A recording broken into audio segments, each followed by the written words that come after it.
सुप्रभात बच्चों, आज हम कुंवर नारायण द्वारा रचित बात सीधी थी पर कविता के सार एवं व्याख्या का अध्ययन करेंगे।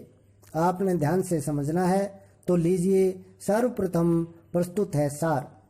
यह कविता कोई दूसरा नहीं नामक कविता संग्रह से संकलित है या ली गई है।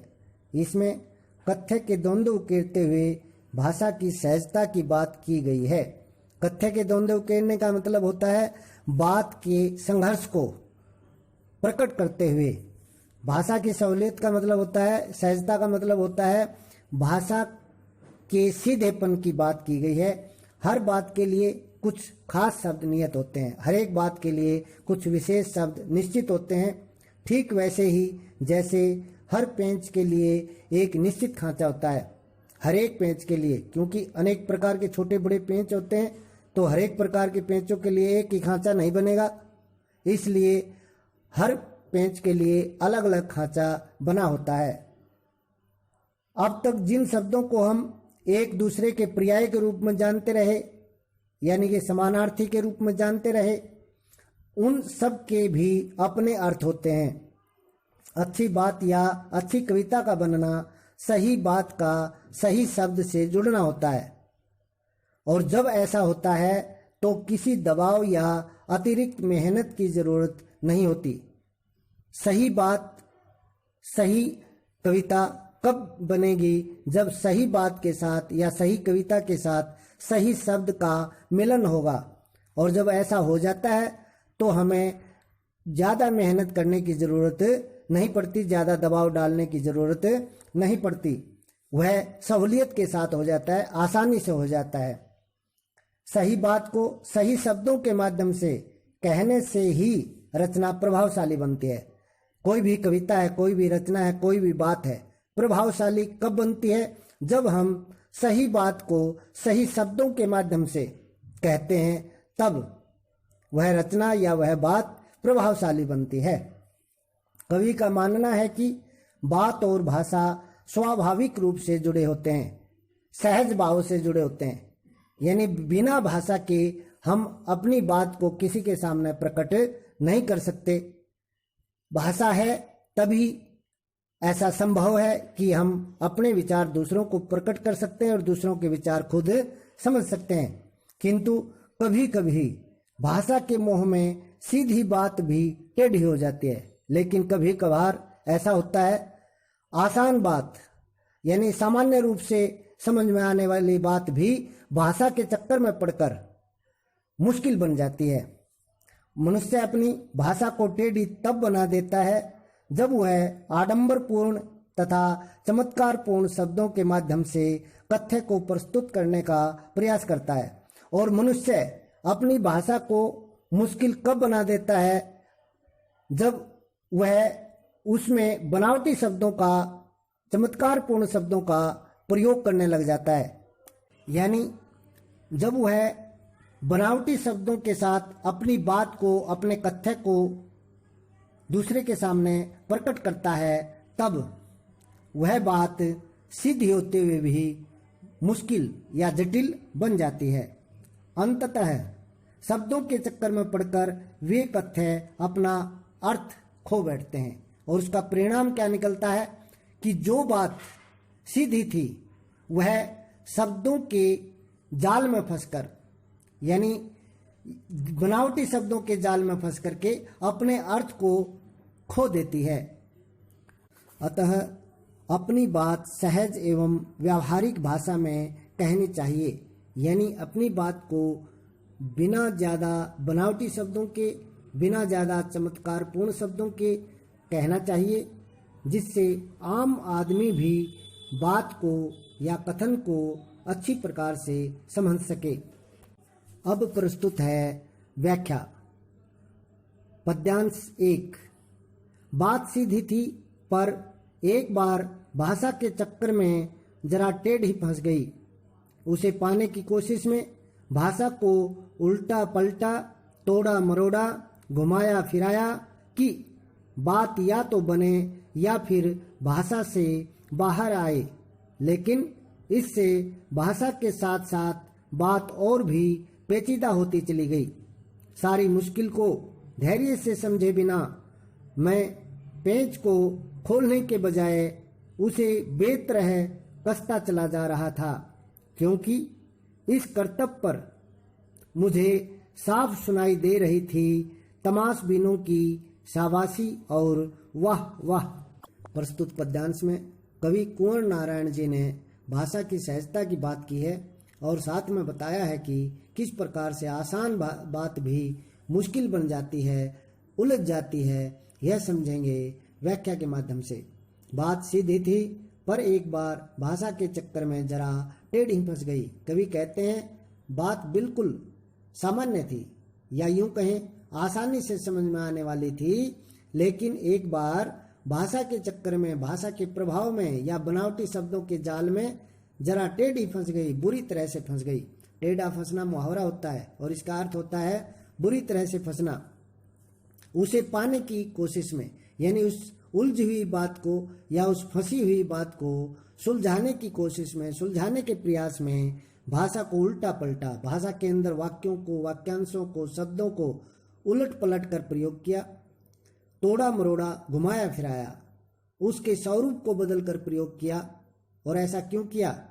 ताकि बात या तो बने, या तो बात सुलझ जाए, या फिर भाषा से बाहर आए, या फिर वह भाषा के प्रभाव से बाहर निकले, या बनावटी शब्दों के जाल से बाहर निकले।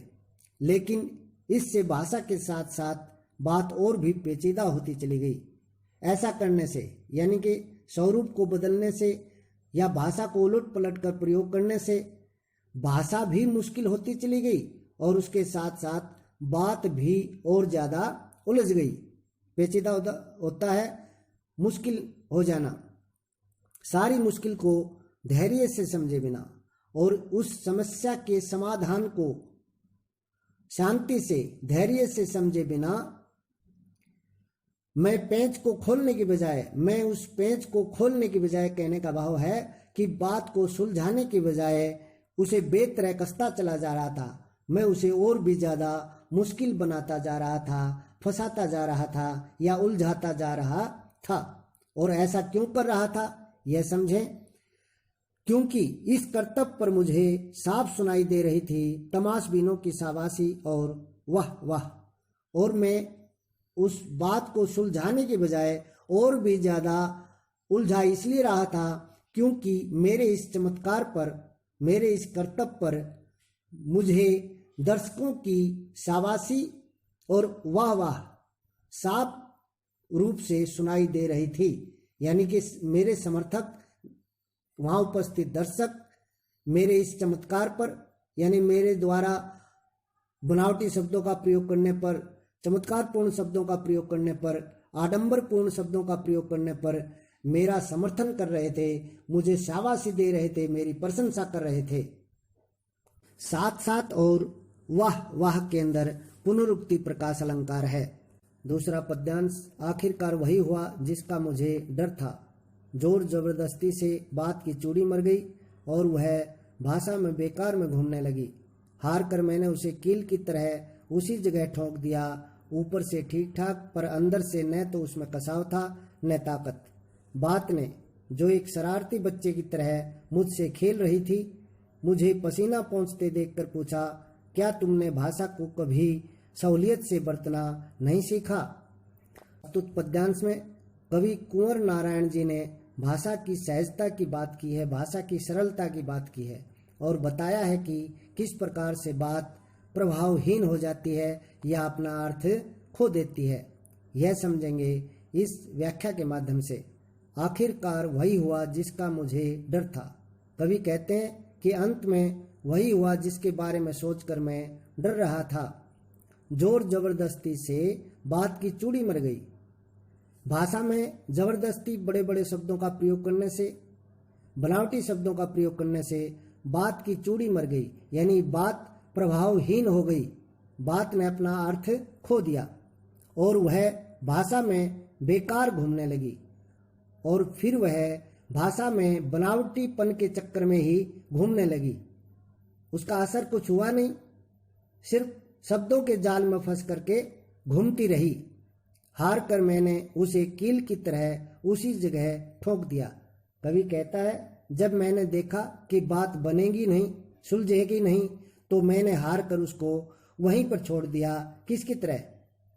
कील की भांति उसे वहीं पर ठोक दिया। जिस तरह से जब पेंच की चूड़ी समाप्त हो जाती है, कसता नहीं है पेंच, तब हम उसको वहीं पर दीवार में ठोक देते हैं, लेकिन उसके अंदर खिंचाव नहीं होता। उसी प्रकार से उस बात में भी जो प्रभावहीन हो चुकी थी, अर्थहीन हो चुकी थी, उसको मैंने वहीं पर छोड़ दिया।